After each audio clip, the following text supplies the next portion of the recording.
ছিল সে বিলটা পাস হয়ে গিয়েছে? পাস হয়েছে, একটু সমস্যা আছে।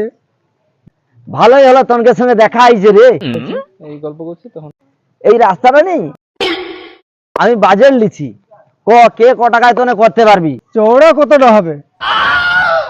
আর হাইটটা তো সবাই জানে 6 ইঞ্চি হবে। চওড়া 4 ফুট হবে। এটা বড় জোর 5 লাখ নিতে পারি, আর কম হবে না। বল, সে তো 5 লাখ নিবে বললো, তুই কত নিবি বল? আমার মনে হয় এই রাস্তাটার জন্য 15 লাখ লাগবে। আরে তোরা তো 2 লোক কন্ট্রাক্টর, তাহলে সে 5 লাখ নিবে বললে তুই কেন 15 লাখ নিবি? একটা দিমাগ চাই কাজ পাওয়ার জন্য, এই জন্য তো আমি ওনাকে দিয়ে কাজ করাই আমার কাজগুলা। আসল হচ্ছে 15 লাখের 5 লাখ তোমার, 5 লাখ আমার, আর আমি যে এই যে ইনাকে দিয়ে কাজ করাবো ইনার হচ্ছে 5 লাখ, হয়ে গেল 15 লাখ।